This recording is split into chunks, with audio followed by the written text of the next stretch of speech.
Good evening. I want to welcome you to our February 6th Baldwin County Planning and Zoning Commission meeting. And at this time, if you will stand, we'll have a prayer and a pledge of allegiance. And Father, we're thankful to you for this day, for the blessings we've each enjoyed. Father, we're thankful to you for this place, great place we live in. We pray, Father, for guidance tonight. Pray that we do things that show respect to each other and honor to you. We pray that you'll just continue to bless the growth in this county. For some, it may seem a lot, but Father, we just pray that you'll help us all to be good stewards of what you've blessed us with. Thank you for our staff and for all those county workers that make this a great place to live and make this meeting possible tonight. We pray all this in the name of Jesus. Amen. I pledge allegiance to the flag of the United States of America and to the republic for which it stands, one nation, under God, indivisible, with liberty and justice for all.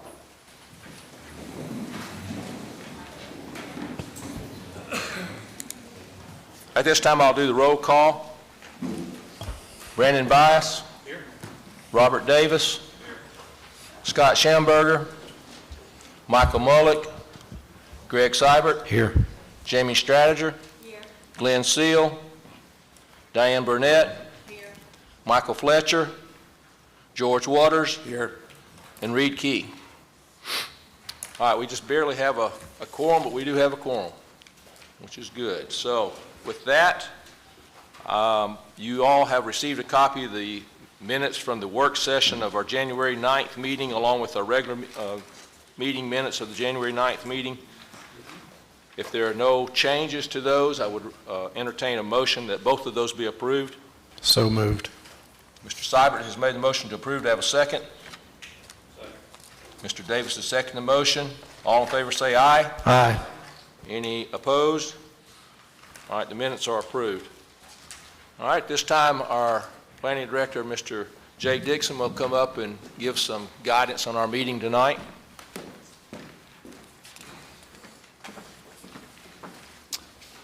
All righty, thank you, Mr. Chairman. Good evening. So we'll quickly go through our public hearing guidelines. We have several public hearings on the agenda tonight. So as a public, there's a pretty full crowd here today, and so when you come up, the public comments should only be made during the public hearing portion of the meeting when the chairman opens up the public hearing. When you come up to the podium, state your name and address into the microphone for the record. This meeting will be recording and the video may be streaming on the internet, so please speak clearly and loud enough to be heard into the microphone. Comments should be directed to the Planning Commission Chairman, and he can disseminate those comments as needed. Comments should be focused on the applicant being presented at the time, and comments from individuals are limited to 3 minutes. If you're speaking on behalf of the group, the chairman can give you 5 minutes. Just state what group you are speaking on behalf of. On the rezoning pieces, we have 11 criteria that rezonings must be reviewed by. You'll see these in all of the staff reports today, but the first is compatible with the development pattern in the area. Have there been any changes since the original zoning of the area? Does the proposal conform to the master plan? Does it conflict with public improvements? Is there any adverse effects to traffic? And like I say every month, when we're talking about rezonings, that's different than traffic at the subdivision or site plan phase. Traffic in a rezoning case is really about proximity to the transportation network and access. Any kind of localized improvements would be addressed during whatever next phase of development when the traffic study is performed. Number 6, is it consistent with the development pattern of the area? Number 7, is it a logical expansion of the adjacent zoning? Number 8, is the timing appropriate given development trends in the area? Does the proposal have any impacts in environment or historic resources in the area? And are there any adverse impacts on health, safety, and wellness, and then any other items that may be necessary? So as you review that, those are the criteria we review and report on and you consider during the rezoning cases. Subdivision cases, as we talk about every month, is much more cut and dry. The state law is very clear that If the subdivision proposal meets all of the regulations of the county, that the Planning Commission has no discretion and must approve the subdivision which conforms to those regulations. And those will be covered in the staff reports as well. With that, I'll be glad to answer any questions before we move on. Okay. Thank you, Mr. Dixon. All right, before we get into our items, let me just quickly say to you that as we come to each item, I will open the public hearing, and when I do so, we will allow the staff to come up and make a presentation to us so that we understand the case clearly, give us opportunity to ask them questions.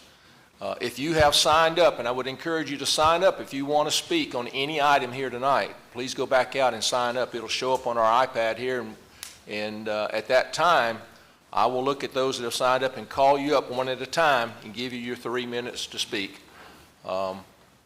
And then once we go through that and we feel like we satisfied questions and answers, I will close the public hearing. When I close the public hearing on that item, no one will be able to speak on it after that unless someone on the Planning Commission calls someone up.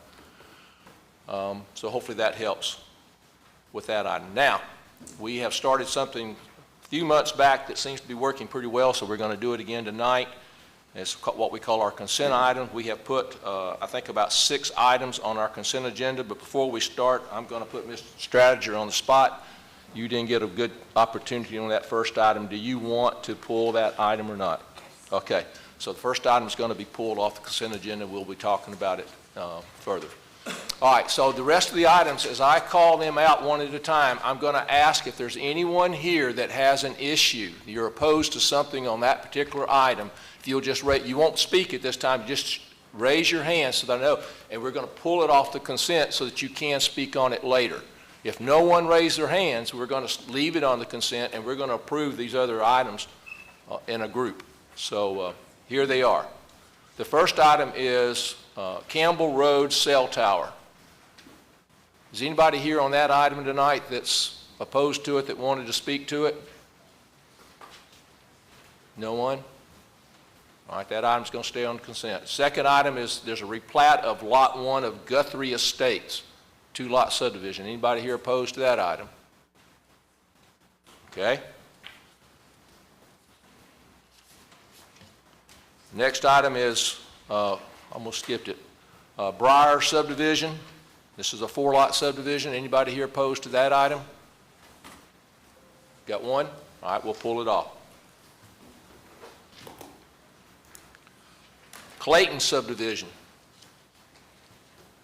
Anybody here opposed to that one? Okay. And the last one is Seville Estates. This is a 9-lot subdivision. Anybody on that one? Got one? All right.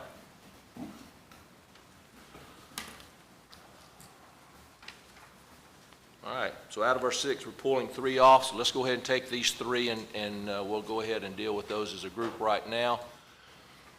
With that, then, I'm going to open the public hearing. Make sure I get these all right. All right, the first one is we'll open a public hearing for CSP 24-35 Campbell Road Cell Tower. Then we're going to open a public hearing also for SC 24-59 replat of Lot 1 Guthrie Estates. And then also SC 24-62 Clayton subdivision.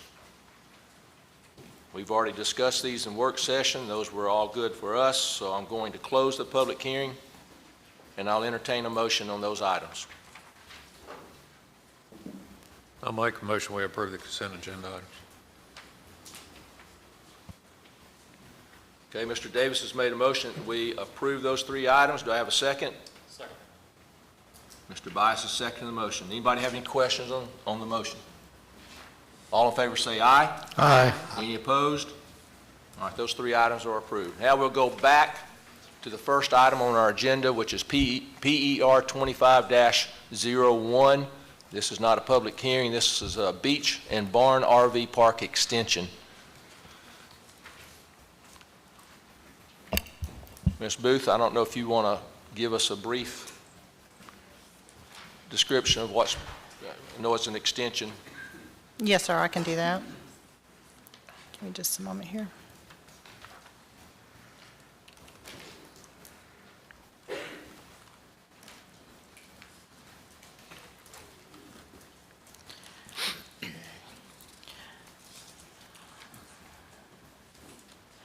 Okay, they have already recorded the Salty State RV Park, so that was approved in February 3 of 2022. This is the recorded site plan. And basically, they just want to get an extension on it because they have not started construction. They said there was, the reason for the delay was supply and demand. And that's all I really have, other than once they get this extension, that's it. If they do not get construction completed by February 6th, then they cannot continue, of 2026. They cannot continue construction without getting a new permit application. And since this is located in the City of Foley's planning jurisdiction and we have an agreement with them, then this would go back to City of Foley rather than coming back to us. Okay. All right, so questions for staff? My question's kind of general. I don't know if it's directed at Mary, but if there's, if it's currently expired and we do know that there's a jurisdictional change that's happened, why wouldn't we just let it go to the City of Foley, since they're the governing body anyway? If there's anything that comes up in the future, the county is going to be governing something that's under the City of Foley. It's just going to messy the waters. If this is a good place to swap it over, why wouldn't that happen? Well, so RV parks like this, as we know, are a little bit of a unique animal. As y'all can see, the site plan's already recorded. It's in probate records as a recorded thing. So if we, and it is up to the discretion of the planning commission that, I mean, you know, extensions are not automatic. That is up to you guys, how you want to act on it. But if they don't start construction and complete the schedule within the next year, then they will automatically go into the new agreement with the Foley ETJ, planning jurisdiction agreement. But since, yeah, they are still within their time frame, they have a recorded site.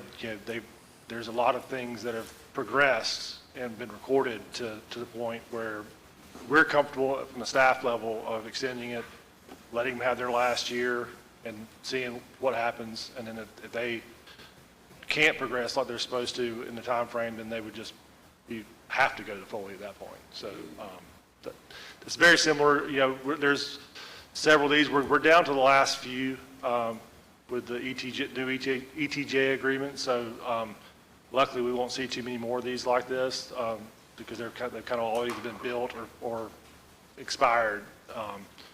So this will be one of the last few that we have to do. But you have a good point. It's always up to the discretion of the commission. If y'all feel like it's better suited to fall to the Foley's jurisdiction, then you got that right. But we felt like it was appropriate just to recommend approval of the last extension and give them that last year to try to get the project done. Jay, correct me if I'm wrong, but haven't we reviewed these RV parks in the past? Because even if they did fall within an ETJ, the ordinances of some of these cities do not cover RV parks. Because I'm noticing in the wording here, it says the City of Foley may exercise full review authority. Do we know that Foley's going to cover RV parks in their new ETJ? Yes. So what has changed, and while we have a new ETJ agreement that happened this last year with Foley, is they were one of the cities that did not have the ability in their local ordinances and regulations to regulate multi-occupancy developments outside of their corporate limits, right? They have since adopted a portion of their subdivision regulations that addresses multi-occupancy developments, RV parks, apartments, commercial sites. There's a lot of things that fall in that category. But yes, the reason we have now got this new agreement in place this last year was because they finally got their ordinances in line to be able to regulate these things outside of it. And so in the past, they had no way of regulating it. So they had an ETJ agreement, but it basically excluded multi-occupancy developments such as RV parks because they had no way of managing it. But now that's been corrected. Yeah, then I mean, if this thing, I tend to agree with Jamie. If this has been expired since, February of 2024 and it's 2025, then in my mind, the city of Foley should take this over and we don't need to touch this anymore. It's not expired since '24, it's 2025. There was an extension. They that was had a granted. one-year Extension last extension. They've got one So extension. this would be the second extension. Yes, this will be their second final And extension. last. Got you, just kidding. But today it is expired, because I think yesterday was It the is date. expired as of now. Any other questions? I have a question. If they went to Foley, they would have to start the process all over again and under their Through regulations? Foley's regulation, that's correct. Okay. yeah. Thank you. Any other questions? Is the applicant here? Or Chris?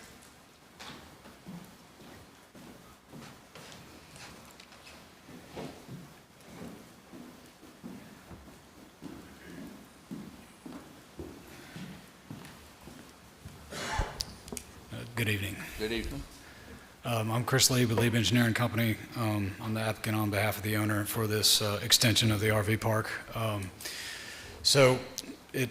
They have started clearing, so they've progressed a little bit on construction. They haven't started, earth moving or anything yet on the park. I will let you know that, excuse me, when this was approved, and I believe still currently so, that the RV park requirements do not require asphalt in the City of Foley regulations. So if you wanted to continue to be an asphalt road and be cleaner because of the road being asphalt instead of gravel, I would recommend, doing an extension of this one. I haven't read the regulations on RV parks lately, and they may have changed. I don't know. But the last time I read them and when this one was actually approved, they were allowing gravel roads. I talked to the owner a couple months ago, and they were asking a lot of questions of when they had to be done with construction. I said, 1 year from the time you get approved, you have to be finished. And they said, I understand. And they can get it done in a year? With this amount of construction, it is possible to get that done in a year, yes.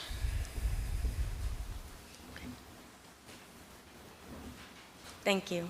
Thank Any you. other questions? Thank you, Chris. Thank you. Okay. Mary, you have anything else? I do not. Okay. I'll entertain a motion. I make a motion, we approve the extension. All right, Mr. Davis has made a motion to approve. Do I have a second? I'll second. Mr. Bias has seconded the motion. Any questions on the motion? All in favor say aye. Aye. Any opposed? Opposed? All right, we need a roll call.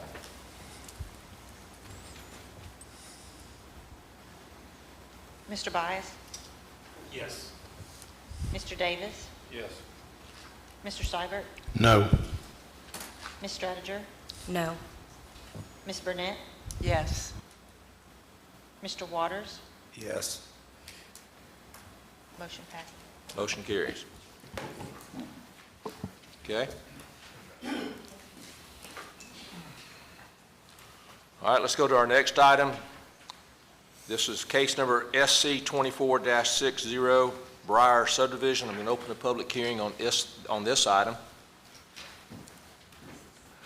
Ms. Booth, you have this one also? Yes, sir. Okay, this is for a 4-lot subdivision. It's located in Planning District 22. It is currently zoned RA. They're asking for 4 lots. There were no wetlands identified on the property. This is your subject property. This is your layout. 4 lots. Lots 3 and 4 will have to access off of Comstock Road because CC Road is not a currently paved road, and they will have a note on the plat that there will be denied access to CC Road. And I'll be happy to answer any questions y'all have. Okay, any questions for staff?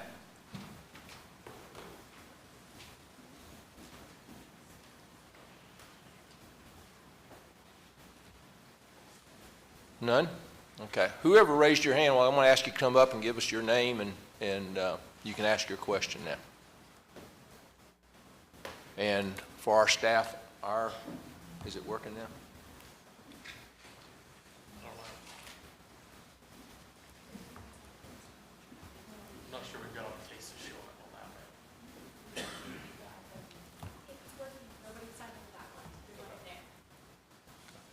You need to come up to the podium.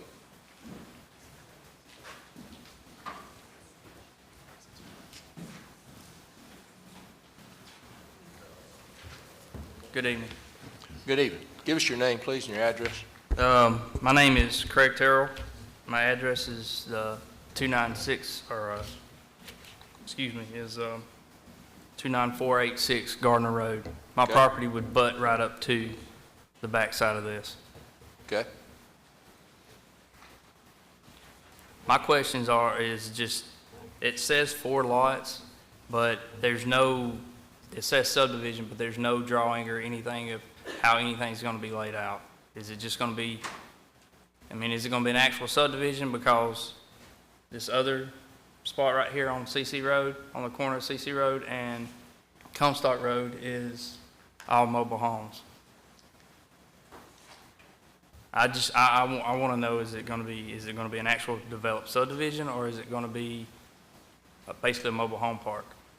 No, all they're asking for is these 4 lots, and that's all they're going to get is 4 lots unless they come back with another revised plat, which would have to come back for our approval. So as of right now, it's just, they're wanting to basically break the land down from the 40 acres into the 4 spots. That's correct. They will be allowed 2 units per parcel.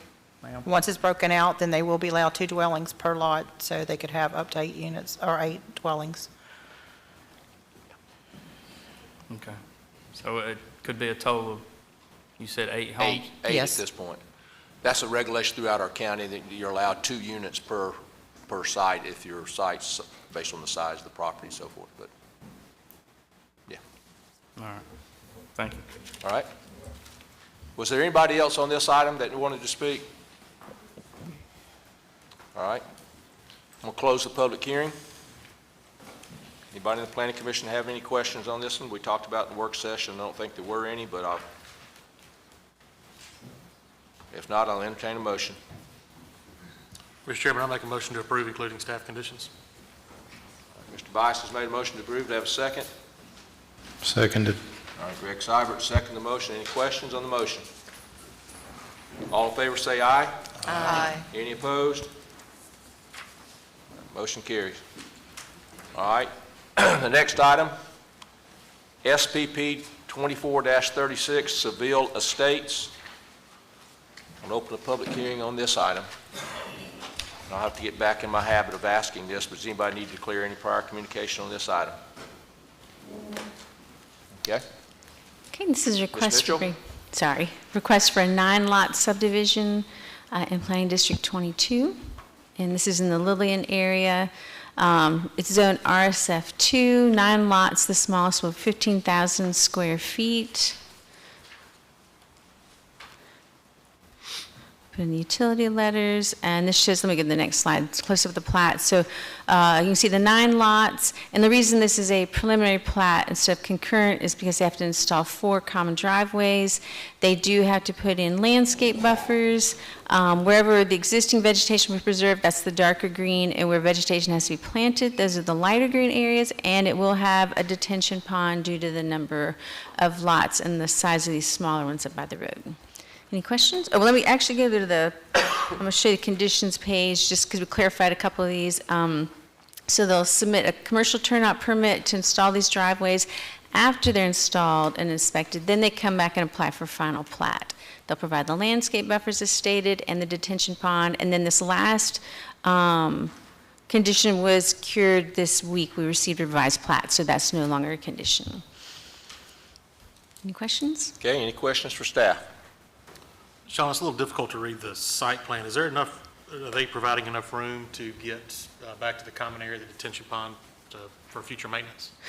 Yes, this is 23, I think the 23 feet refers to outside of the buffer, or I'm sorry. Yeah, and there's a 10-foot, 23 might include the 10-foot landscape buffer, I'm sure, but they do have enough space to get back to it. And there's a 20-foot, yeah, because this, you can see, this is 20 feet here, so this is at least 20 feet through, that's the whole thing. So this whole area is at least 20 feet, and then you have around it would be cleared enough for maintenance as well. Okay. Thank you. All right, any other questions? All right. Yes, sir, come on up. Give us your name also, please.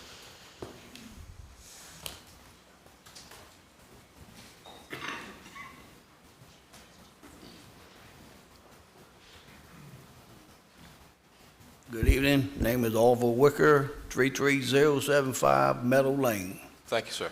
I'm right south of the detention pond. My question is, will there be something on the property line that's, like a levee to hold any flood waters coming down my way? My property is adjacent south, downhill from these 5 acres back here, and I've been losing land for 20 years. I probably had 40 truckloads of dirt brought in my property over 20 years. And it just keeps washing away. So I know there's a retention pond, but what happens if that overflows and it's gonna come right down me? I refer to the engineer, permit engineer, or if the applicant's engineer is here.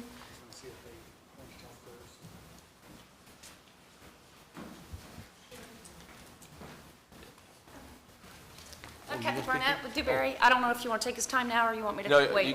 yeah, well, you're up here. Go ahead and answer. I'm happy to answer it if I can. So obviously, we're still doing our design. The pond, you can see, is hashed on the plat. Right. And so we do not have a dam on the property. We will look at the property line that you're talking about Right. and evaluate if there's any erosion and confirm that we don't have any downstream impacts to you. Well, my question is if you're gonna dig a retention pond, why can't you stack that mud along the back side of it to make a levee? Well, we don't want to, that might affect the drainage as well, but we will look at it for you. Oh, it'll Yeah. save me. Well, I know, but we're not there to, Save me? yeah. And so that you'll know, her engineering firm is going to design whatever and have to submit it to the county. This is not the final step. this is We not the just, final. we're giving them the permission to We'll look at divide, You but, talk with me with that. Yeah, that's fine. but they got to go through some hoops yet with our county staff to get that design done in a way that meets the county standards. Okay. And you brought your point, and they'll keep that in mind, by the way. Okay, well, thank you very much. And one more question, is this gonna be homes built? Yes. Or homes, okay, wonderful, wonderful. I have no problem with that. Thank y'all. Thank you, sir. Thank you, Ms. Barnett. Yes, sir. Was there anybody else on this item? All right. With that, I'm going to close the public hearing. Any questions from the Planning Commission? Ms. Mitchell, anything else? All right, with that, I'll entertain a motion. I'll make a motion, we approve the request. Mr. Davis has made a motion that we approve. Do I have a second? Second. Mr. Bias, second the motion. So, anybody have any questions on the motion? All in favor say aye. Aye. Any opposed? That item carries. Okay. At this point, we'll open the public hearing for case number PRD 24-10. This is Two Lakes, Phase 1 and 2. Does anybody need to declare prior communication on this item? Okay, Ms. Boykin. All right, this is a request for a PRD named Two Lakes, Phases 1 and 2. The subject property is located in Planning District 30. It is located on the west side of Roscoe Road, approximately 1,000 feet north of Bradford Road. It is currently zoned RV2. It consists of about 40 acres. The applicant is proposing 114 sites. With the RV2, you're allowed 6 sites per acre. The applicant is proposing 3.29 units an acre. The applicant also has a significant amount of open space with usable space. The development does consist of about 40 acres with 2 phases, totaling 114 sites. Phase 1 includes 45 lots, and Phase 2 includes 69 lots. To give you a little background, Phase 1 was previously approved a couple years ago, but the applicant is modifying his site plan in order to add casitas, little smaller houses, onto the sites. So the smallest lot size in this development would be 3,200 square feet, and the largest being around 4,600 square feet. Staff reviewed the submittals and has found that the request meets the requirements of Article 9 of the zoning ordinance, the planned development districts. Here's the locator map. You can see it's zoned RV2. It's surrounded by RA zoning, and also nearby is City of Orange Beach and City of Gulf Shores. Here's the site plan and data. You can see the orangish colored line splits phases 1 and 2. Here are the proposed PRD variations from the zoning ordinance. These are examples of the casita layouts. There's 3 different layouts. Here's the RV site layouts with the homes and RV pad. This is the landscape plan. They do need to add a 30-foot landscape buffer to the north. Most of that is existing. The amenities plan was in phase 1, which includes a clubhouse, pool, and some courts. And staff has recommended approval of the PRD with the 3 following conditions. If the northern 30-foot landscape buffer of existing vegetation is reduced during construction or is inadequate, staff may require additional plantings. If the Planning Commission approves the construction of the casitas on each site, the recorded final plat for Phase 1 must be amended to remove the note that no single-family dwellings are allowed. And for Phase 2, the applicant must submit preliminary and final plat applications to sell individual sites. A construction plan review application is required before starting construction or installing any improvements. Okay, any questions for staff?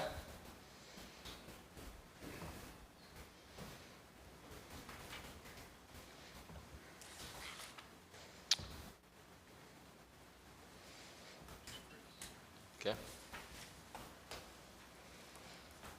All right, Mr. Lee, you want to come up and first?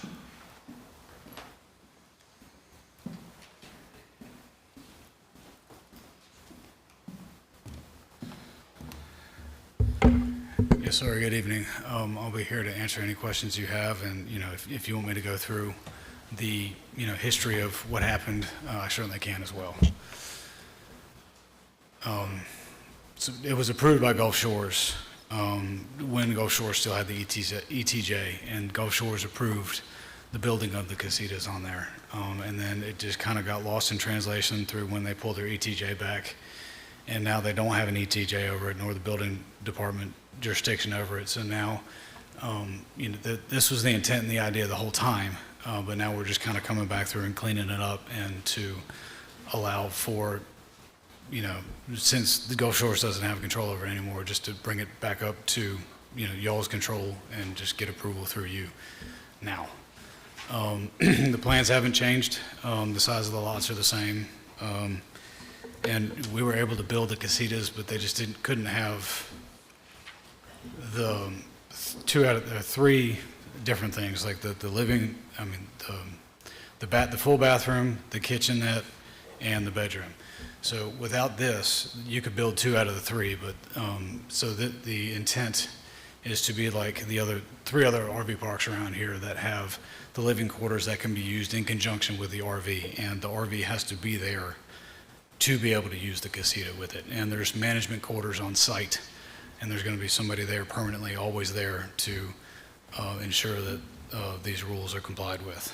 The Fairhope Falls on Highway 104 is like this.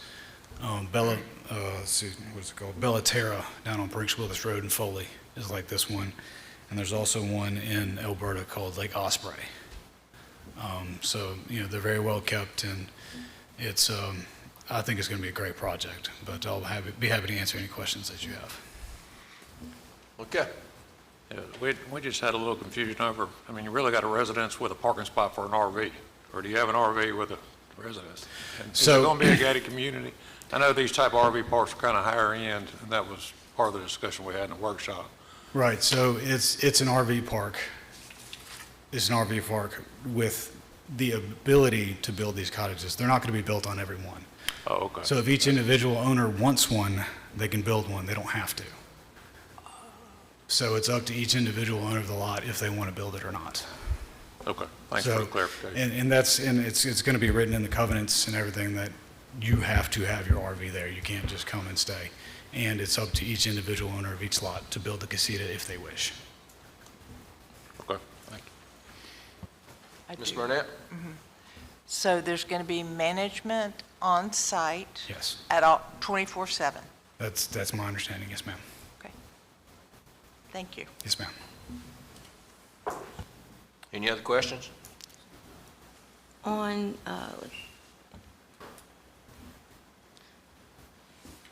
which one was it? There was one of the, oh, is this the wrong case? This is not the one that doesn't have the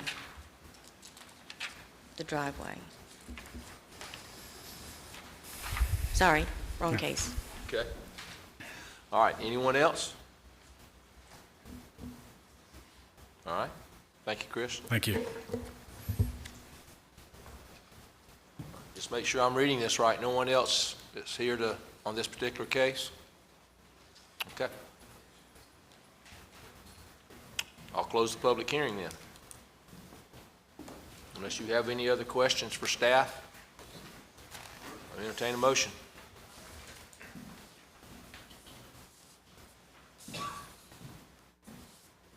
Mr. Chairman, I'll make a motion, we approve, subject to staff conditions. Have a second? I'll second. All right, Mr. Cybers made a motion to approve. Mr. Waters has seconded the motion. Any questions on the motion? All in favor say aye. Aye. Any opposed? Motion carries. Okay, this time we'll open public hearing now for case number Z 24-51, the Hagel property. Does anybody need to declare prior communication on this item?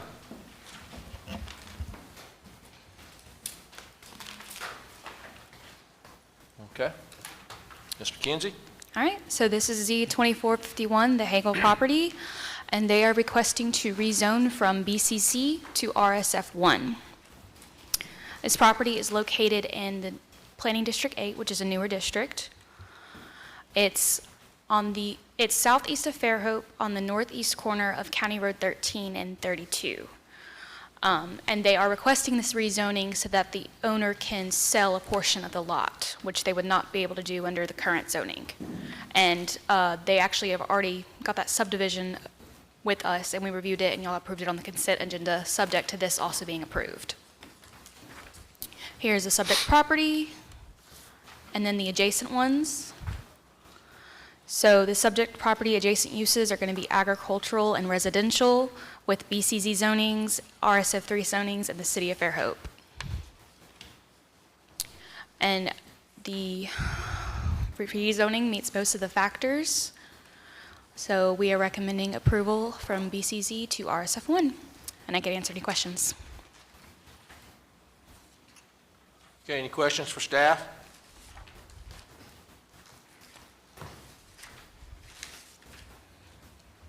Hit the wrong button every time.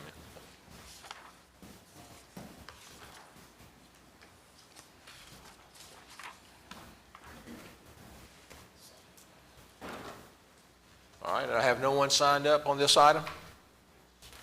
Got one? Well, you're representing. You want to come up and speak or not?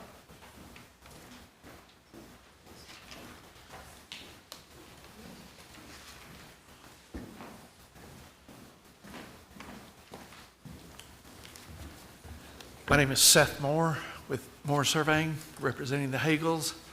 As it's been stated, they have a 29-acre parcel that has an existing house on it, and the people that are living in the house, renting it, are wanting to purchase that house with an acre, and thus they're having to rezone.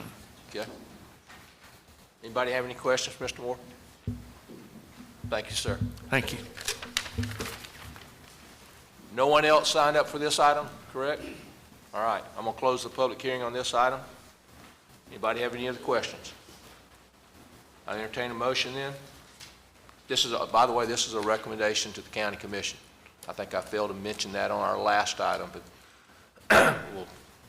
on this one, this is a recommendation to the county commission. I'll make a motion to recommend approval. All right, Mr. Bice has made a motion that we recommend approval. A second. Ms. Burnett has seconded that motion. Any questions on the motion? All in favor say aye. Aye. Any opposed? Motion carries. And just for the record, I want to be sure that we make it clear that our last item was the one prior to this was a recommendation to the county commission. And I think everybody on the planning commission probably knew that. I just failed to mention it. All right. At this time, we'll open a public hearing for case number Z24-55, No Doubt Holdings, LLC, property. Does anybody need to declare prior communication on this item? Okay. Ms. Rhodes? Thank you, Commissioner. This is case Z2455, No Doubt Holdings, LLC, property. The request is to rezone from BCZ to RR. The property is located in Planning District 39. It's south of Nix Lane and west of State Highway 181 in the Fairhope community. It's approximately 4.2 acres, and the request is for a contractor's yard. Here's the subject property and the adjacent properties. Here's the locator map and the site map. The property is surrounded by BCZ zoning, and we have adjacent land uses of commercial to the north. This is also an extension of this contractor's yard. To the south, we have residential, as well as to the west, and then to the east is vacant. Here are the factors that staff reviews on any rezone request, and staff believes the majority of the factors have been met. I won't go through this. All of this is in your staff report, but I did mention that the business to the north, which is used as commercial, this would be an extension. This contractor's yard would be an extension of that business. And staff's recommendation is approval, and I'll be happy to answer any questions you may have. Any questions for staff? Okay. Mr. Granger, did you want to speak? No, Mr. All right, does anybody have any questions for Mr. Granger, representing the owners? All right. That's all. Anyone else? I had no one else signed up to speak on this. Okay. With that, I'll close the public hearing. No questions, we'll entertain a motion. And once again, this will be a recommendation to the county commission. I'll recommend approval to the county commission. All right, Mr. Davis made a motion that we recommend approval. Do I have a second? Seconded. Mr. Sivers seconded the motion. Any questions on the motion? All in favor say aye. Aye. Any opposed? Motion carries. All right, this time we'll open the public hearing for case number Z24-56, which is the Green property. Does anybody need to declare prior communication on this item?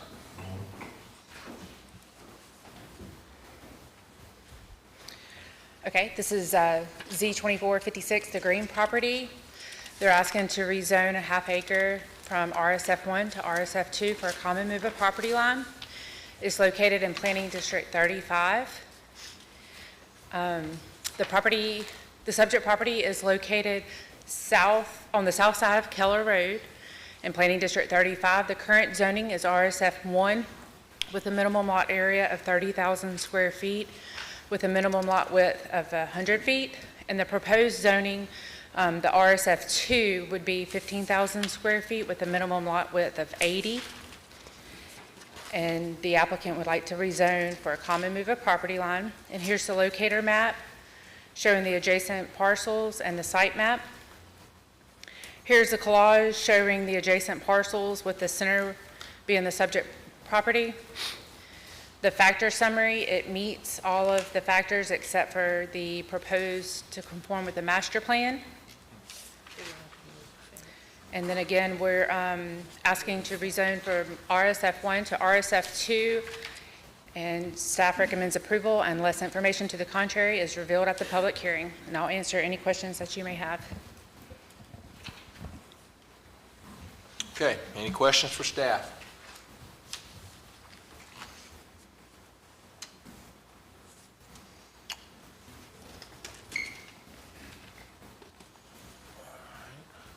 Michael Johnson? You don't have any questions, though? Okay. And that's all? Did I have anybody else that signed or didn't sign up that wanted to speak? All right. With that, I'll close the public hearing. No questions? Crystal, just to confirm, if we, with this rezoning, we're not creating a non-contiguous lot or a... No, sir, all of the lots in the area, they're zone RSF1, but they're RSF2 lot sizes. Non-conforming, that's the word I couldn't think of. Yes, sir. Thank you. Okay. No other questions? I'll entertain a motion. I'll make a motion, we recommend approval. Okay, Mr. Bice has made a motion that we recommend approval on this item to the county commission. Do I have a second? Second. Mr. Davis, second the motion. Any questions on the motion? All in favor say aye. Aye. Any opposed? Motion carries.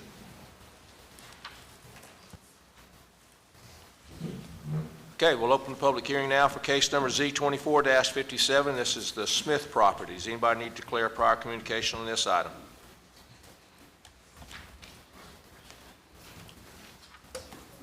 Ms. McKenzie. All right. This is Z2457, the Smith property, and the applicant is requesting to rezone from B3 to B4. This property is located in Planning District 12, and it's located west of State Highway 59 and north of Dawson Road. And there's actually two parcels that would be involved in this rezoning quest, but they're wanting to go from general business to major commercial for future development. Here is the locator and site maps, and I've indicated the two properties in question. To the north, you see some B4. To the south, there's some B3, and then there's B2 and RA and RSF2 around it too. But all of the adjacent uses right now are commercial or vacant.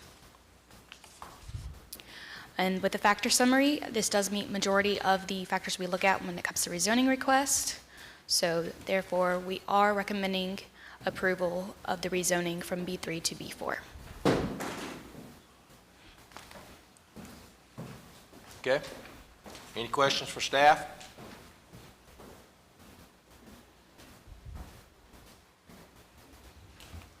Okay. Put your magic fingers on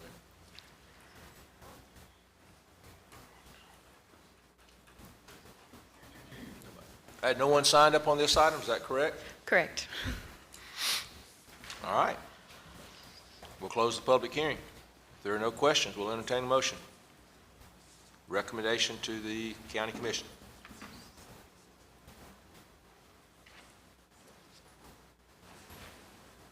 I make that motion that we recommend the rezoning to the county commission. Okay. Ms. Burnett's recommended approval to the county commission. Have a second? Second. Was that Mr. Bice? Yes. Mr. Bice has seconded the motion. Any questions on the motion? All in favor say aye. Aye. Any opposed? Motion carries. All right, we'll open up public hearing now for case number PUD 24-13, cottages on 31. Does anybody need to declare prior communication on this item? Okay. Ms. Waters. Thank you, Mr. Chairman. This is case PUD 2413, cottages on 31. The applicant is seeking final site plan approval for a 29-unit townhouse development. The subject property is located west of US Highway 31 and less than half a mile south of Bromley Road, adjacent to the city of Loxley. As mentioned, the development will be 29 units. A traffic study was not required for this project. The utility providers are North Baldwin Utilities for water, Baldwin County Sewer Service for sewer, and Baldwin EMC for electrical. Here is your district map, your aerial map. Here is your site plan, and cropped and enlarged to show a little bit more of details. Here are 3 of the proposed floor plans for the townhouses. Your capacity report, where the applicants and the engineer has shown that they meet their requirements for ISO and fire flow. The applicant did submit a waiver request from section 9.3.2 that was evaluated and approved by staff to not install sidewalks within the development. Staff's recommendation is of approval with the following conditions: that the applicant will provide the access turnout permit approved by ALDOT for the access onto Highway 31, and that the applicant will also apply for a subdivision exemption to combine the 2 parcels into one via a common movement of property lines prior to submitting a construction plans review application. I'm happy to answer any questions. Okay, any questions for staff?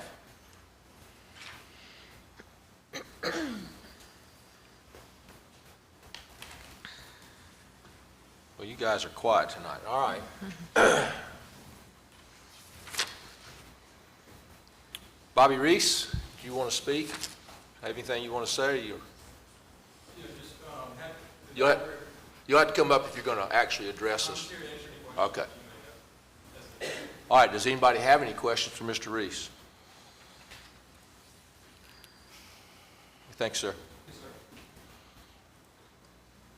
All right, well, we had a number of discussions on this in work sessions, so does anybody want to ask questions or make comments? Ms. Burnett? Having difficulty with my microphone, but I think there was some discussion about solid waste collection, about whether it would be individual or a dumpster would be provided.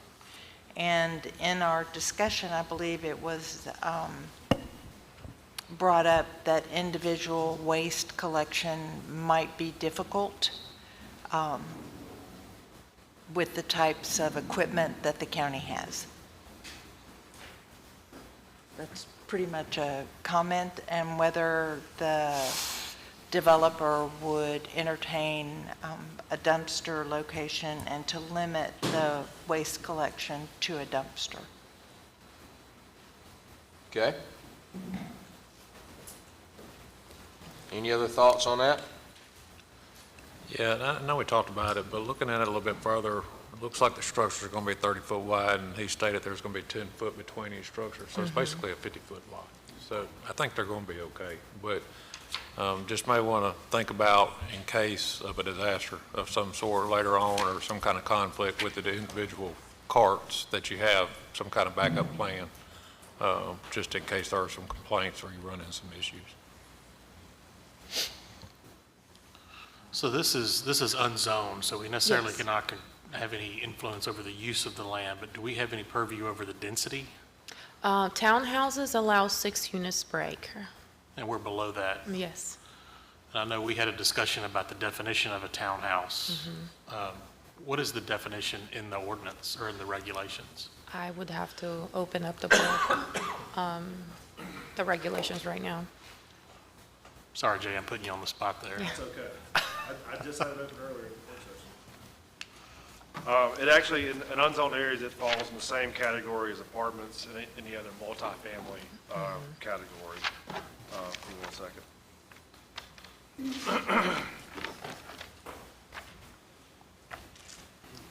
So, in the definition section, we don't define what a townhome is. So the discussion about a townhome having to be attached, right, or we don't really differentiate in unzoned areas. In zoned areas we do, but not unzoned areas. So we still fall into that same density. Right. It still falls in the same thing. Hold on 1 second. And even So special requirements, just the whole section that covers it is special requirements for apartments, condominiums, and townhomes. So, yeah, that's it. In the zone? No, we don't have, that's zone, yeah, so we don't have. So it doesn't, the question is about density, is that what you said? yes.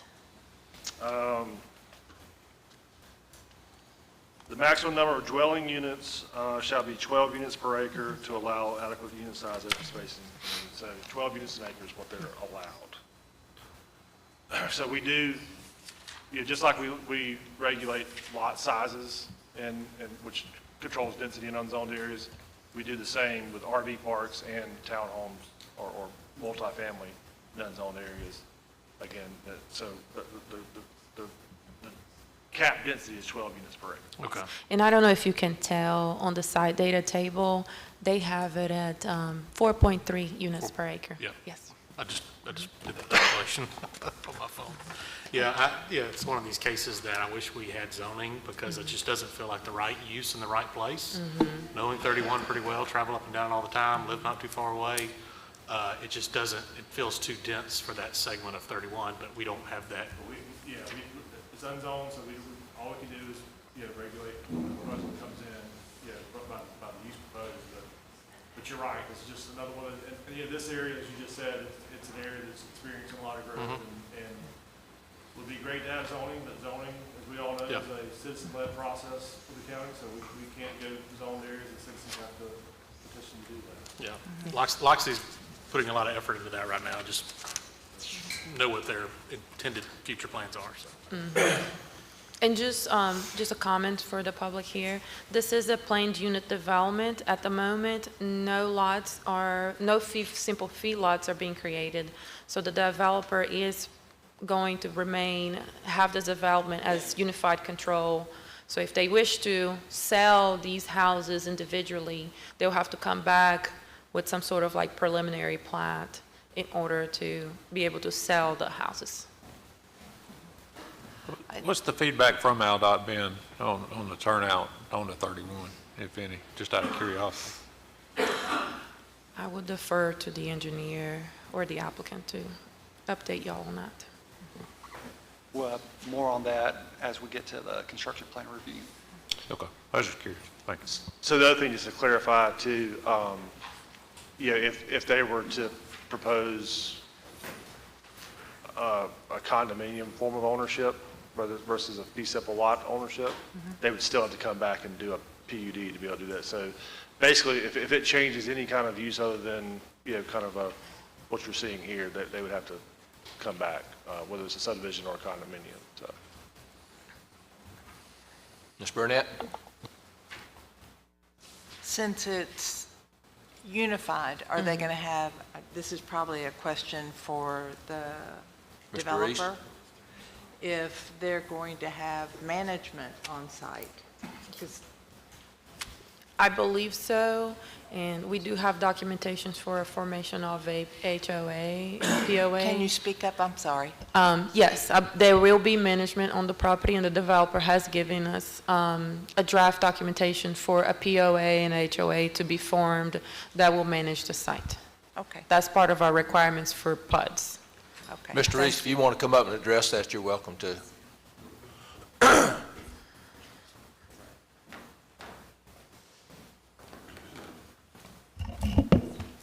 I'm not Mr. Reese, but I did Well, give us your name then. I did sign in to speak. I'm Price Hightower, the owner of Tower Homes. The question was about on-site management.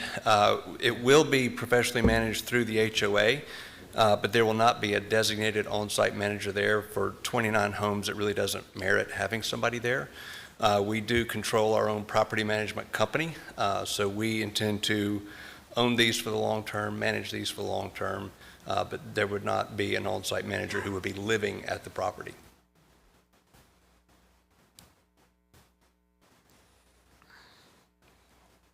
Okay, any other questions?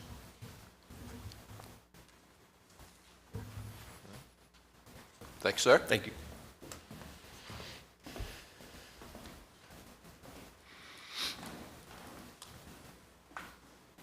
All right.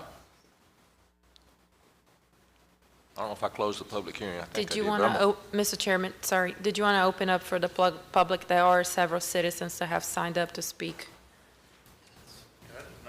Yeah, those don't show up on our, that's what we were talking about earlier. I felt like there were more, there's a lot of people here. Yeah, we got questions. Okay, that's fine. We signed up. Then I won't close the public hearing then. Yeah, I saw it on my end, so. It doesn't show up on ours. So I'll tell you what, those that want to speak, I'll let you come up one at a time, give us your name.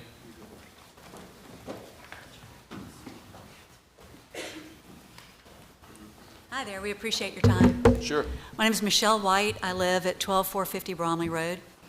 So I'm less than a mile from 31 on Bromley, and I can attest that trying to turn out onto 31 is already very dangerous and very time-consuming. There's no turn lane there for turning left. You have to clear both sides of 31 to turn left. If you're on 31 trying to turn left into Bromley, same problem, no turn lane, so you're blocking traffic.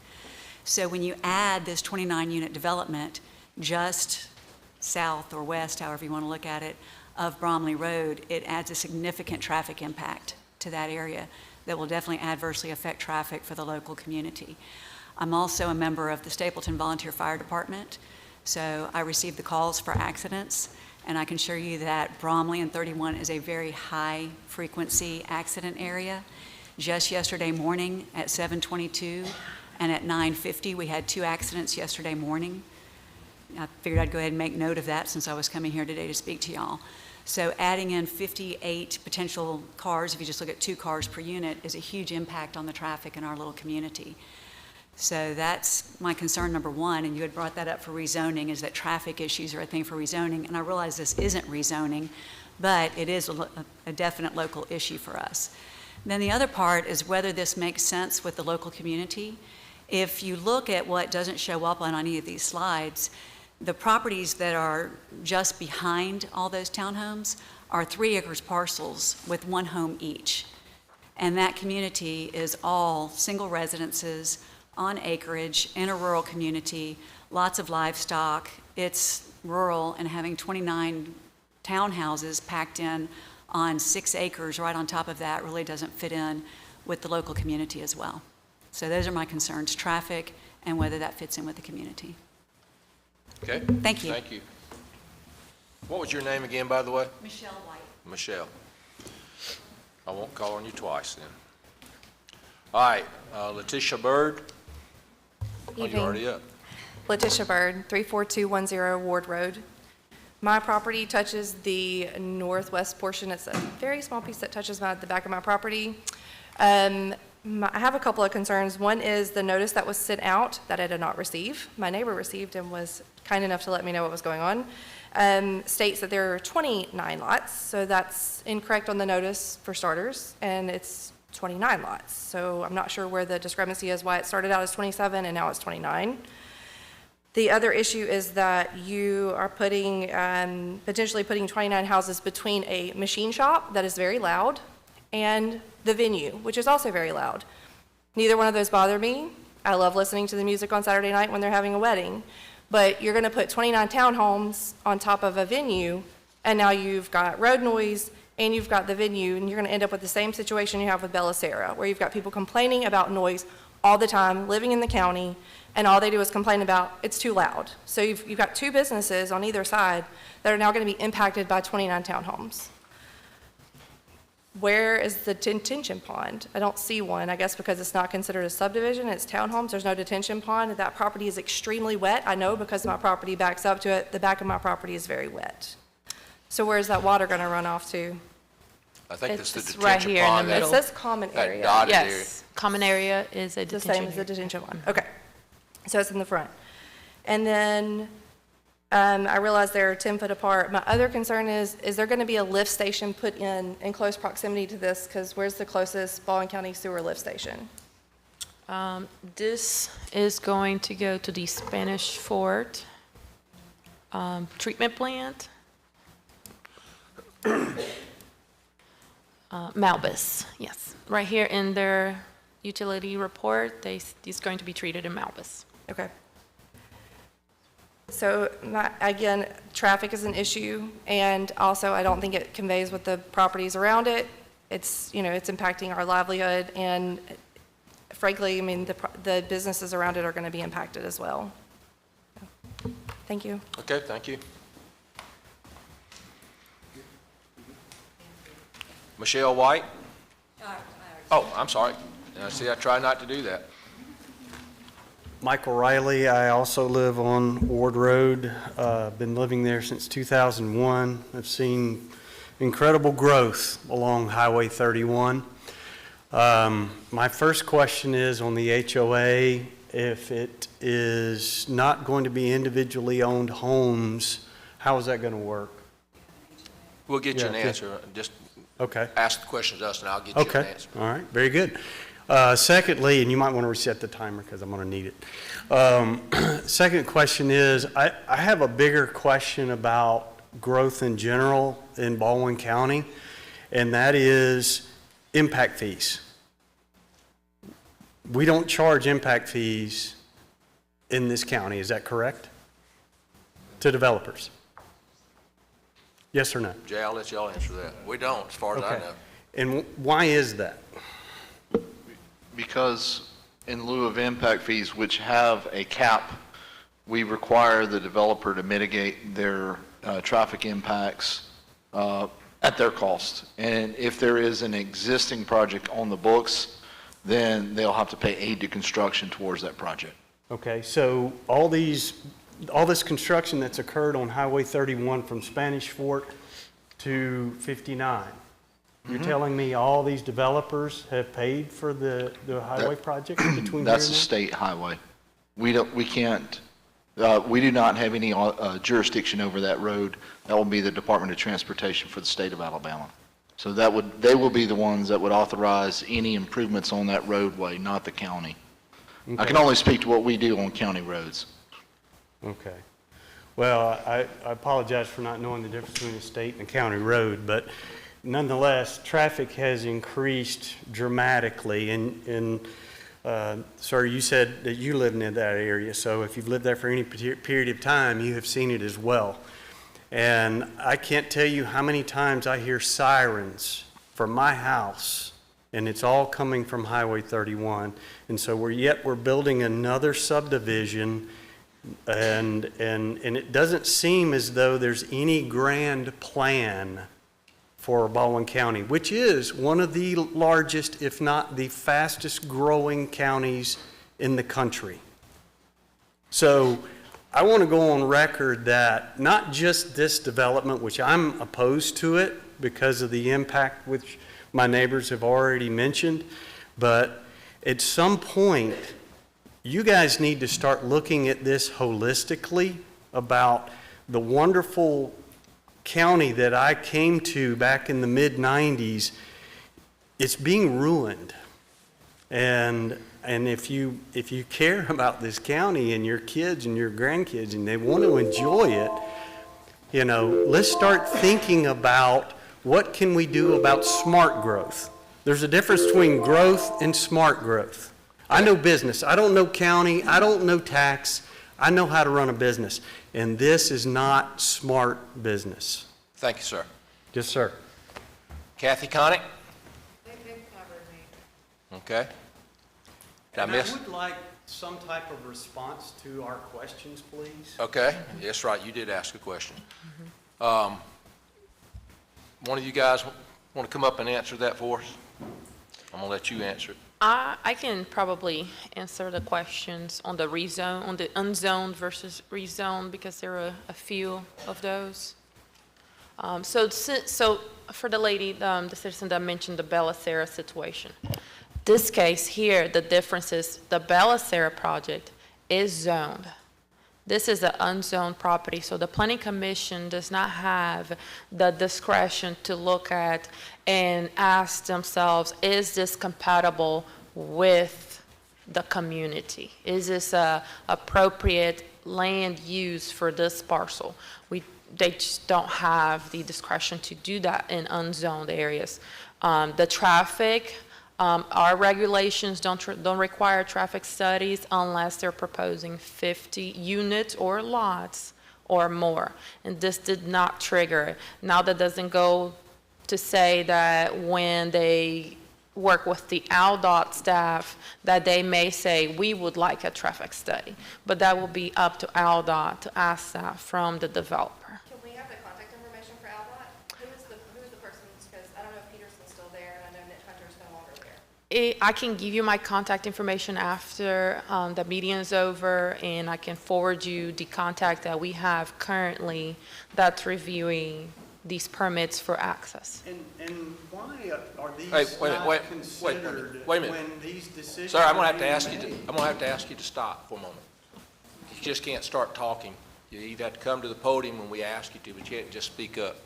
And this is gonna be one question, and you can't say anything else. We Okay. already gave you 3 minutes. Okay, educate me, please. Why, when we're proposing all of this development, why is AlDOT not involved when we know, AlDOT is involved. That's right. but I'm told it's not? It They is. So what we have as a county, we can only go by our regulations. And unzoned areas, this is an unzoned area, the only regulations, county regulations, which is our jurisdiction, are the subdivision regulations, which is what this is reviewed by. One of our conditions is they have to go work with AlDOT to get their, do whatever they need to do with AlDOT, because that's AlDOT's road. We can't tell AlDOT what to do with their road. We can only enforce our regulations, which is what we're doing. So this is a cooperative effort between the state and the local level, but we have to be very careful and clear that we stay within our jurisdictional bounds. We can't go start stepping over into the state or the federal government's jurisdictional bounds. So our jurisdiction is simply with the subdivision regulations that are on the site. Anything with access, they have to work with AlDOT, and they have to do whatever AlDOT tells them to do, whether it's a traffic study, turn lanes, whatever it is, that's what we have to rely on the state to do that. So we are staying within the limitations of what we can legally regulate and enforce. Ms. Barnett, did you want to come up and address his other question about the?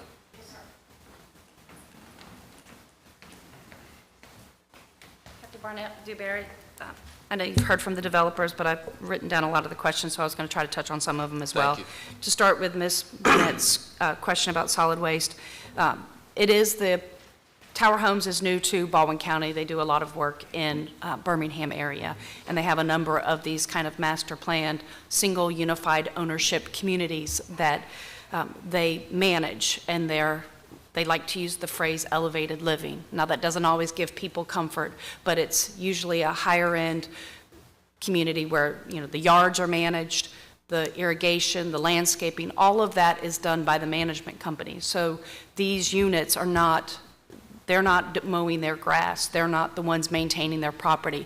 It's all done by the management company. They're maintaining the little dog park that they might put in. They're maintaining the ponds. They're keeping up with all the landscaping. They're having that managed. So the waste management, which we consulted with Baldwin County, they're the ones that are going to provide it. After consulting with them, the roll-offs seem to be the most favorable. Again, it's not an apartment type thing, so where you think of a lot of debris, and because it's unzoned, we were afraid that people would start to use the dumpster and fill it up as hey, let's go, there's a dumpster up there. And that's not the type of development that we're trying to develop here. So from a compatibility standpoint, growth is hard. It is an unzoned area. We've tried to develop a great site plan. It's new, so the floor plans kind of show, I think, a nice product. That's just going to have to be what folks see, because we do have it, viability. Traffic, we have consulted with AlDOT. We've started those discussions. The permit and design is not complete, so we've had some initial discussions about what they may or may not include, and so we're absolutely consulting with them on that. The permit is not authorized yet, and we obviously can't break ground until that's done. So, and then the HOA we discussed, so I think those are all of the items that have, but if they're... Because it is, well, it's a unified ownership, and so they own, it's a management company, so they own that property. So they control it. It's one controller. So all of the units, all of the homes are managed by one company. They control the entire thing. It's a one-member HOA. One-member HOA with unified ownership. Okay. If there are any other questions, Any I'll be happy. questions for Ms. Barnett? Thank you. Okay. That's all I had signed up. Was there anybody else that I missed on this particular item?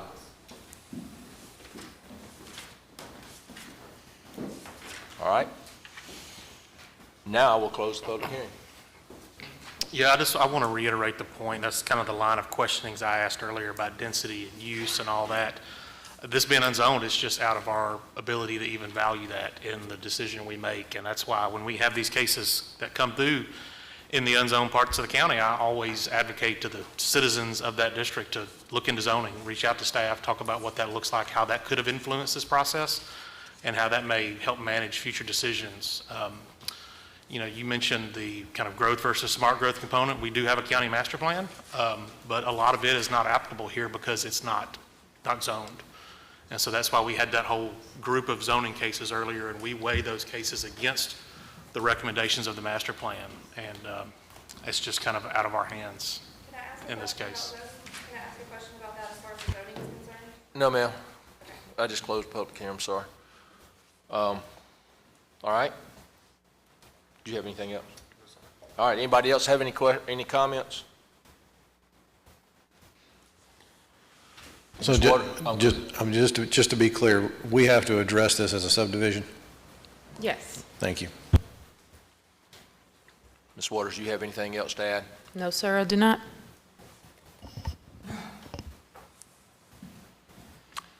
Okay. With that, I'm going to entertain a motion. Mr. Chairman, I make a motion we approve subject to staff conditions. Mr. Bias has made a motion to approve, subject to staff. Can I have a second? Seconded. Mr. Cybers, second the motion. All in favor say aye. Aye. Any opposed? Motion carries.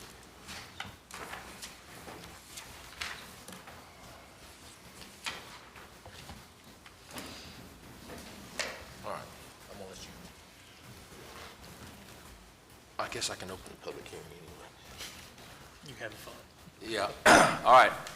Last item on our agenda is SPP 24-39. This is Southtown Phase 2.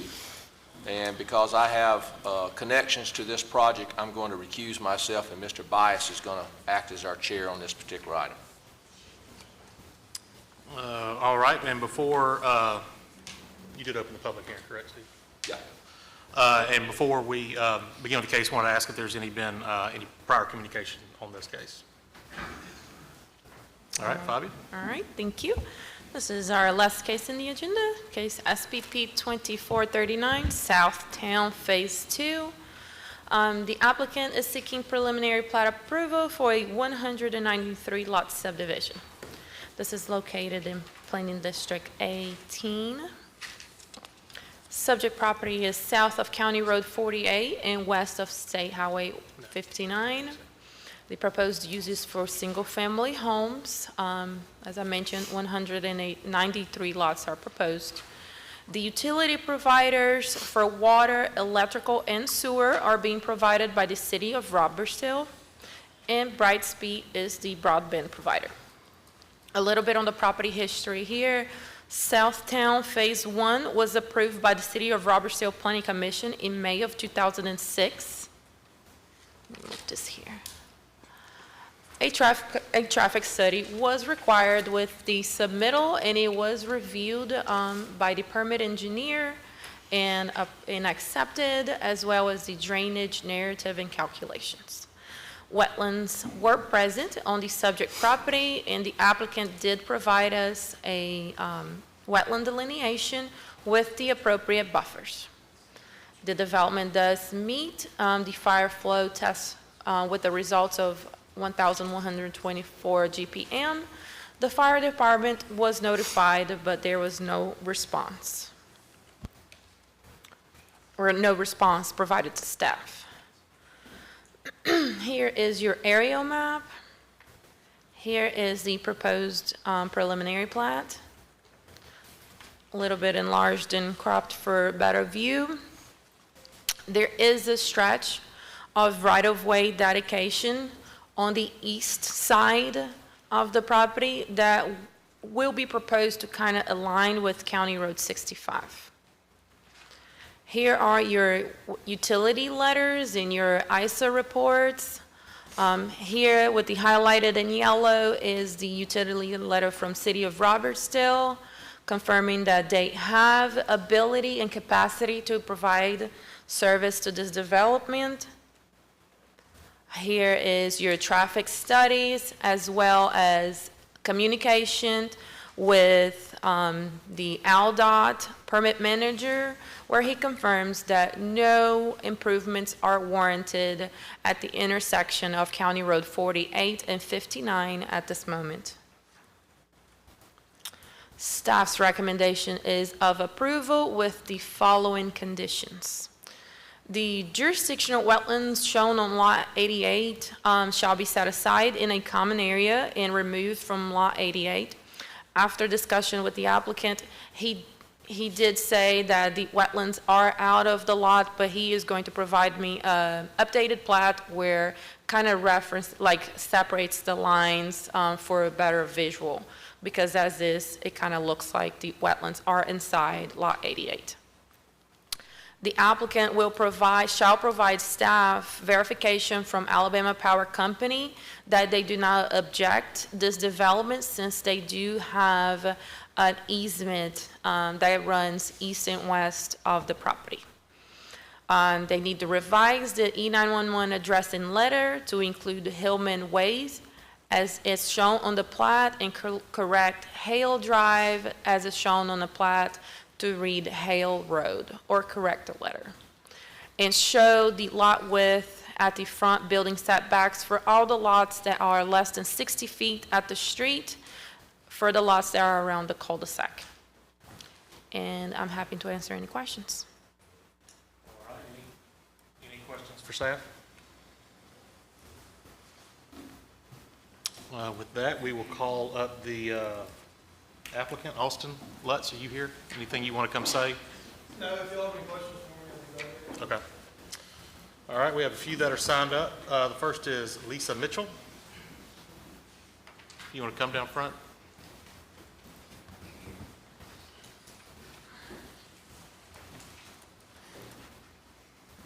Good evening. My name is Lisa Mitchell. I live at 17805 Owens Lane, which is on the back side. Owens Lane is on the back side of this proposed Phase 2.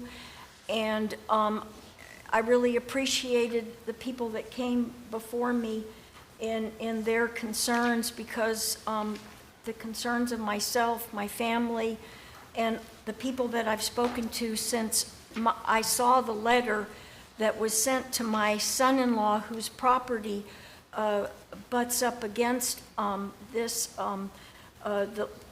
The letter wasn't sent to all the people, and over the past few days, since Saturday, I've talked to approximately 57 people and have their names down, people that are opposed to this subdivision, this phase. Speak on the microphone, please, Oh, I'm ma'am. sorry. Opposed to this subdivision. And we, a lot of our concerns are, number one, it's too much. I know you said you have a master plan. Let me go on record of saying I don't like this master plan.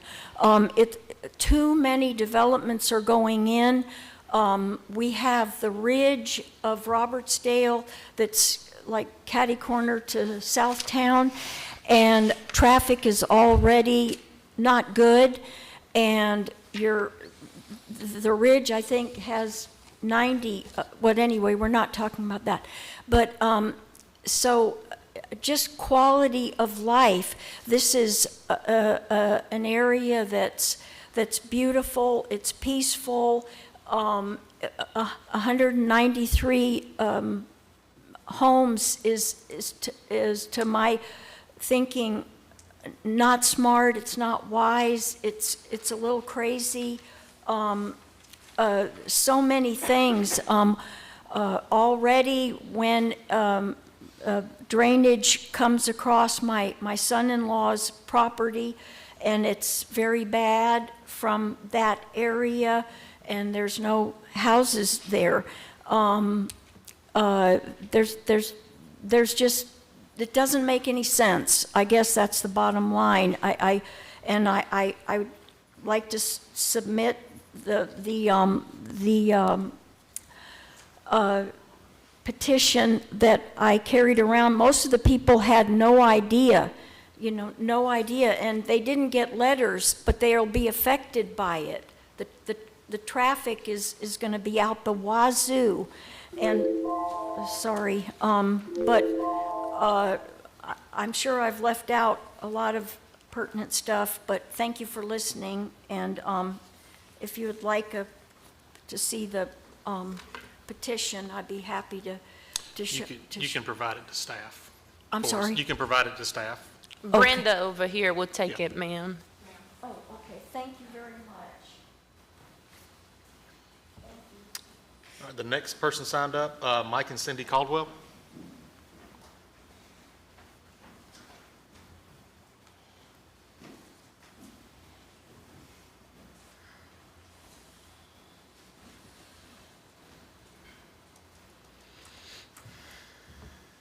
I'm Michael Caldwell. I live on Gin Court, 17844. And my backyard butts right up against what they are proposing to be a common area, which is a retention pond. And we already get an extremely amount of runoff during heavy rains that comes through there. So as the gentleman earlier in the evening had a concern about a retention pond adjacent to his property and erosion, I have the same concerns. Another concern is we have two entrances to the neighborhood that just run a short distance from what the original phase one stopped at, and I think there was 5 homes out of the original 200 and something proposal. So when we moved down here in 2020, the reason I bought that house on Gin Court, because there was a cotton field in the backyard. I didn't buy it to have a whole development in the backyard. So I understand progress is progress, and sometimes you shoot yourself in the foot trying to do something that makes you happy, but that's an unfortunate thing. So security, whose responsibility is this? Is this going to be Robertsdale Law Enforcement, or is it Baldwin County Sheriff's Department? Who maintains that? Who's going to be responsible for our road on the entrances for all this construction activity? Benchmark's already building some homes on the lots that they have just north of the field or the area that's in question. And you can already see significant deterioration in the road just from having a couple of houses built on each road. So you put 193 homes back there, that's going to be a lot of wear and tear. So who's going to rebuild the road? Is that going to be the county, ALDOT? Whose responsibility is that? I think I had something else too. And the requirements for the homes on these lots, is it going to be built to the same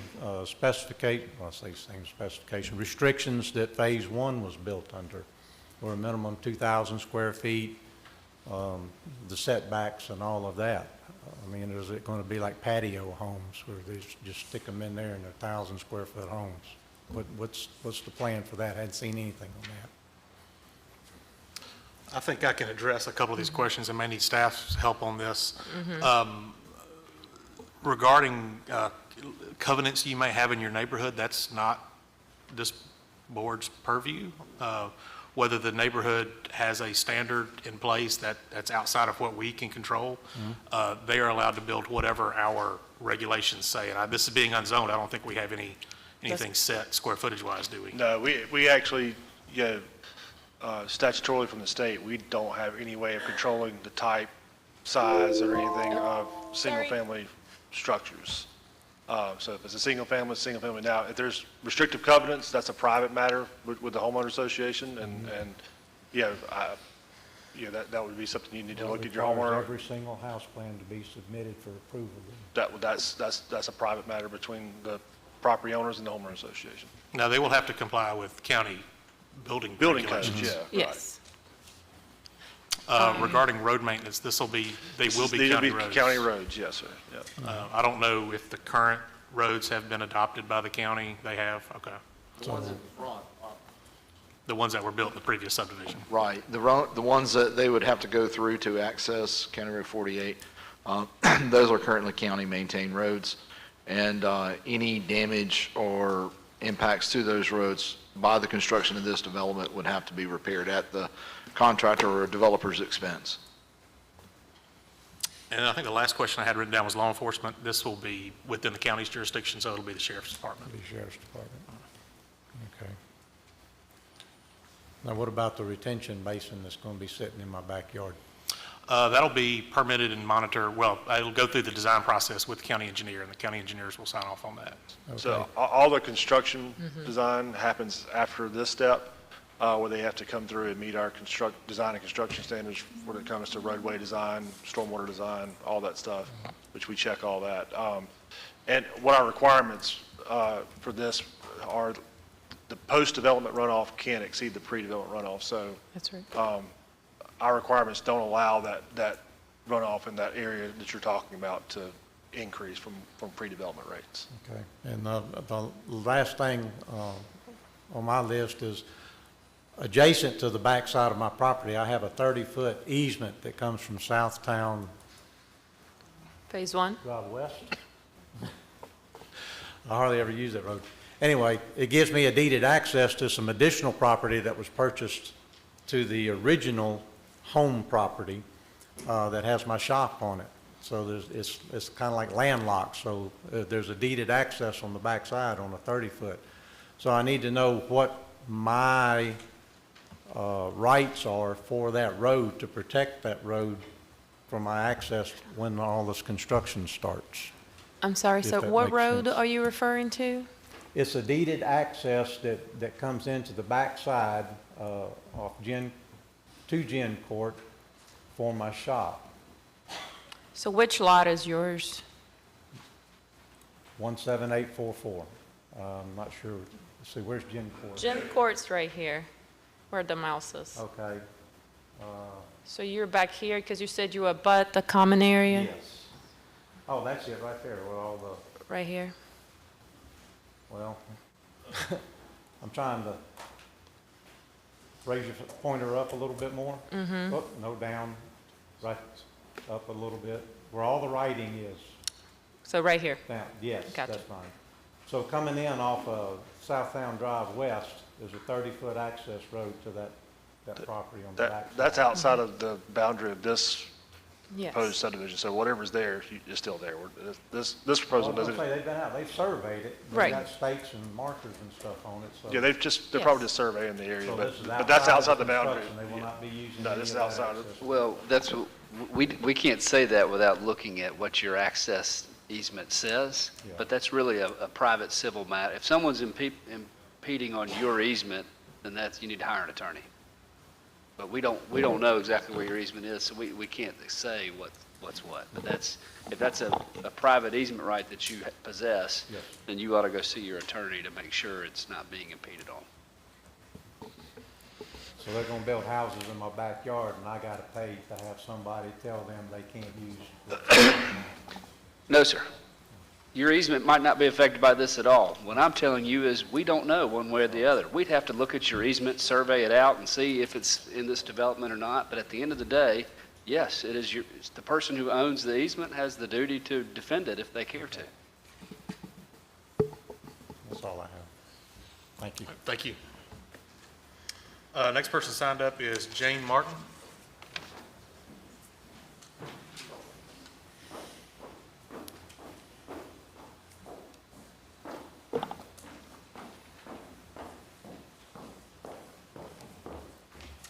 Hello, I'm Jane Kerchat Martin. My family originally owned that property, and I currently still live on 65, part of the home place. And all the development over the years here, especially Walmart, this new housing development that's been building right now, it's got 93 homes. If you go at any point in time during the day, most people like to take that back road, 65, 48. It's hard to get on if you're coming up Kerchak Lane it's hard to, you got to sit there and wait. I don't care what time of day. But if you go during the school hours or at 5, 6 o'clock, it's, you know, it's all really compacted, and you're sitting there waiting for a little while. There's a lot of wrecks there on 59 at Walmart. The other thing is the road, 65, is in really bad shape already for all the traffic that's been coming down the road. And I had asked the mayor of Robertsdale when they were going to pay it, and they said that's the county's problem. So, because most of it, well, at least from Kerchak Lane, or just south of Kerchak Lane, is still in the county. Most everything else has been annexed into the city. So as I understand, this property is not going to be annexed, right? That's correct. Correct. Okay. And that's going to be another 193 homes that's going to be added in, and that's going to be, say, at least 2 cars per home. And they did do a traffic study on the one right there behind Walmart right now, which is 93 homes, which you multiply that by at least 2, that's how many cars are going to be going in and out down that road. So I'm saying this traffic study that was done in 2006 for this property is no... They have a current. When was it done? It was done as part of the submission of this case. Yes. Okay. Yes. And they're still saying that it...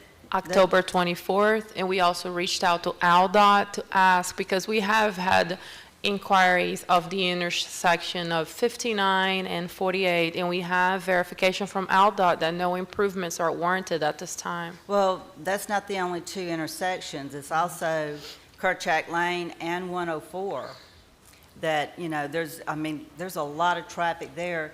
At any time, there's going to be 10 cars, either any direction, that are sitting there waiting at the light. And I have sat there on 65 to turn and had to wait for 2 or 3 lights. Oh, is my time up?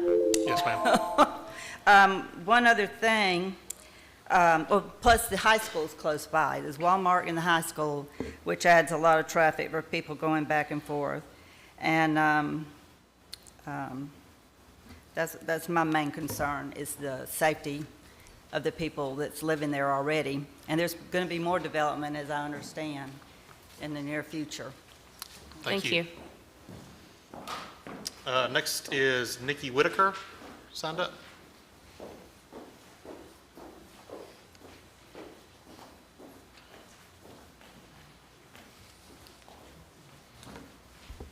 Hi, I'm Nikki Whitaker. I reside at 17952 County Road 48, but I also, my husband and I own property that's 17998A that's landlocked. We actually have 2, there's actually 3 homes that are going to be impacted from that easement because the driveways are from the easement. That's one of those, but I'm going to get to those. I want to throw my questions out first before my time is up. So some of the things that Jane said, I have the same concerns, one of them being that I recognize that there was a traffic study done in October of 24, but that was prior to anyone residing in the Ridge at Robertsdale. In addition, Wawa was still very, very new to the area, which does create some congestion right there at 59 and 48. And then also the concern is really for us, it's 65 and 48. There was actually an accident there recently. So a lot of people, like she said, use 65 in order to access Walmart from 48. And so those things couldn't have been taken into consideration during a traffic study that was done prior to any residents in the Ridge. Also, let's see, really I had the concern about the easement being because we have land back there that is landlocked, and how is that easement going to be, is it then going to be maintained by the county? Mm-hmm. Okay, and so that access that's being utilized, how it's being, because prior to, my father maintained that property. in that easement, even though it belonged to Alabama Power. So are you referring to the area that's going to be dedicated for right-of-way, or are you referring to the Alabama Power easement? The Alabama Power easement. They're not going to touch it. And part of the conditions that we have for the approval is that the applicant has to give us verification from someone at ALDOT stating that they are okay with this development, that they don't have any concerns or any objections. Okay, because there's two easements, and the one I'm referring to is the one that falls, like if you exit 65, you go straight up on the easement. Okay, so you must, let me zoom in here. She's referring to the 20-foot strip I that's think being so. dedicated as public right-of-way to the county. Yes. So if you can see right here, kind of where my mouse is, so the skinny part is 20 feet of right-of-way that will be dedicated to the county, and then it widens to 45 feet alongside the property. Okay, so it'll actually be right-of-way county responsibility as a right-of-way. It will be owned by the county, but the county has to accept it for maintenance, and we have no intent to accept that for maintenance. The improvements, the driveways that are on there now can remain. They will be part of a public county right-of-way. We just won't be exercising any maintenance on it at this time. However, I will state that this is part of the County Road 65 corridor that we are actively working to extend from Summerdale through to County Road 48 at some point in the future. Okay. Is my time up? I didn't hear it go off. It is. All right, thank you. And regarding your first question on the traffic study, we anticipate when those traffic studies are done, I have not read this, and I'll let the county answer this, staff answer this question directly. It should anticipate things that are in the pipeline. So the neighborhood that was being developed behind the Walmart should have been factored into that traffic study when it was done. Yes. Anybody else that did not sign up that wishes to speak on this case? All right, with that, we will close the public hearing. Well, first, before I close, does the applicant want to come up and add anything? Any questions for the applicant before I reclose the public hearing? For the applicant or for staff? Okay, let's get you to come on up.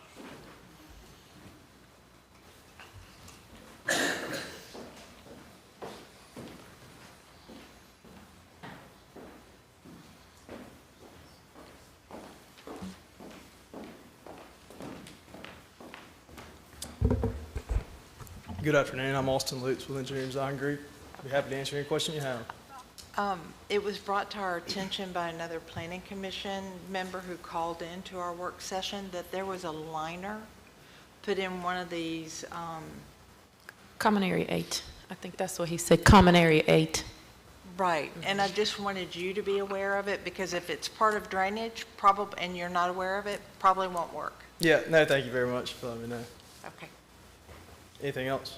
Any other questions for the applicant? Austin, he also said that this was an old subdivision that went defunct with existing infrastructure. Is that true? That is, yeah. So to the best of my knowledge, I know we talked with City of Robertsdale, their engineer, and also county staff. Back in, I think it was 06, the first phase was developed, and shortly thereafter that, this phase was actually started to be developed. And if you looked at aerial imagery, you could see where they already cut the roads in, and they did have some utilities. So there's existing gravity sewer, water, and power on site out there already where the roads are cut in. And that'll all stay and be brought up to standard, or is already a standard it's going to be? Yeah, what we're going to have to do, some of that stuff is not probably going to be used based on a lot of the dedication on the east. We had to shift some stuff over, so some of it's not likely going to be able to be used again. But Robertsdale's requiring us, we have to get everything tested and make sure that it's standardized before we get tied to it. If it doesn't pass tests, then we're going to have to upgrade, all the utility infrastructure. Okay, thank you. All right, no other questions? Thank you. All right, thank you.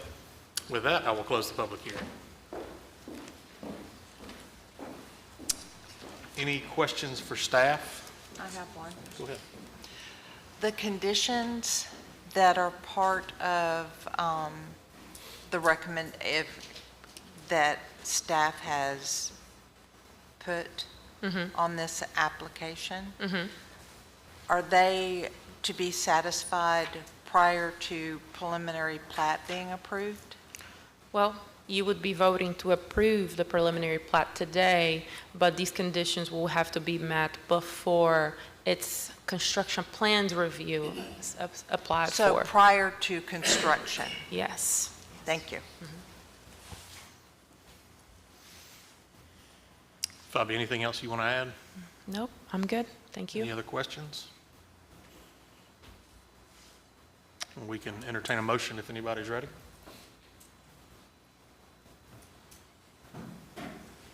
So we're adding a condition about the Alabama power easement? It's already listed as condition number 2. Number 2. Okay, thanks. Brandon, I'll make a motion, we approve, subject to staff conditions. So we have a motion to approve. Do we have a second? Second. We have a second. All those in favor say aye. Aye. Aye. All opposed? All right, that case is approved. Thank you. I will turn the helm back over to the chairman.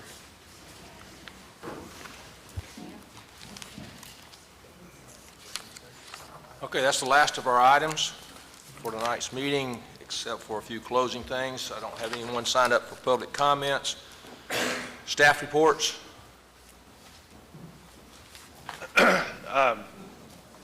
Thank you, Mr. Chairman. Nothing more than we talked about during the work session. If y'all look through those kind of outlines of some of the items we're going to address with zoning ordinance, just please let me know by the 19th. How much time do you need on those comments? For By us the to- 19th, so we've got about 2 19th? weeks, yeah.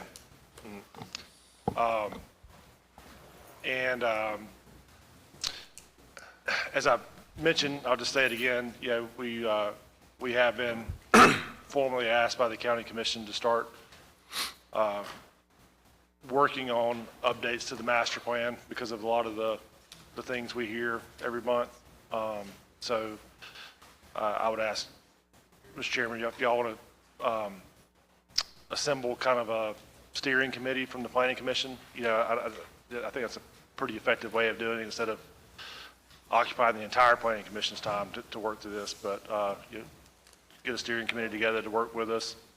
I know we'll be scheduling some joint work sessions between the county commission and the planning commission to start working through that in the next several months. But it'd be good to clean up a lot of that stuff that's caused so many questions every month on different things. I would just say maybe by next month, if y'all can have some ideas about who you would think would be, how you want to assemble a little work group, we can talk about it then. Okay. Well, let me do it this way. Are there any volunteers? I'm going to start off there. Are there any volunteers? Because otherwise we'll start. Now, anybody want to serve on this steering committee? And I'll say, listen, we'll be very careful with y'all's time. Like, we're not going to do things just to waste everybody's time. We're going to be productive in getting through it. So. I'll volunteer. We just have a quorum today. Maybe we need to have more people here when we ask that question, because I think there might be people who would want to. That's a good point. Yeah. Serve that Let me do aren't that. here. Let me. I think next month's fine, and we can include it in some of our email correspondence. Well, I think I'll go ahead and I can email everybody and speak to that and just see if there's any that may want to serve, and then we'll go from there. Yeah. Well, Mr. Chairman, I'm a glutton for punishment, and it is my day job, so I'll be glad to volunteer for this role. It's a good thing you volunteered because you're getting handpicked. I had a feeling that was coming. All right, we'll address that then.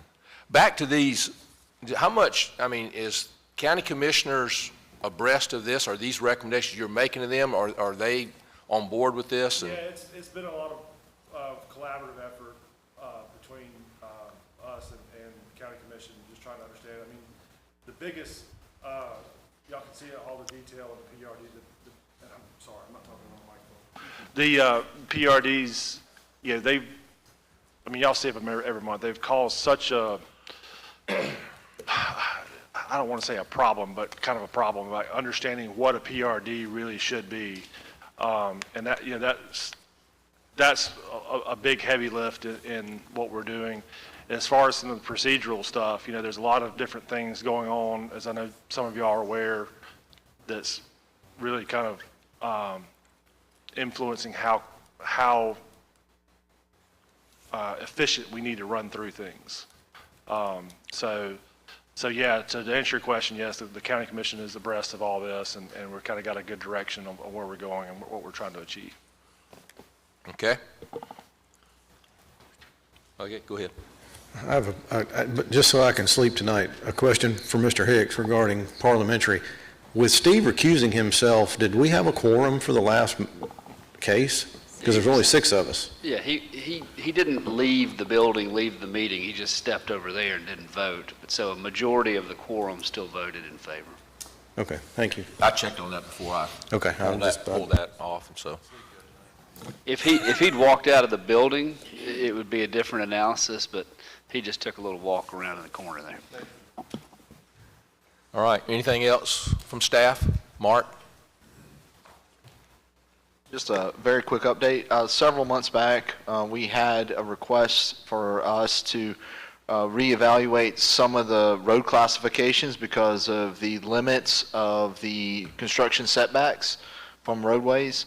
And we are actively reclassifying multiple roads, including County Road 32 west of Highway 181, which we felt like that arterial classification was not representative of what that road was. But we recently, with the MPO, which the majority of the roads were in the MPO's purview, we proposed a list of reclassifications that was approved, and so that's moving up through the DOT. And Matt Erickson, who is the Southwest Region Engineer, is a member of that MPO, was part of that process.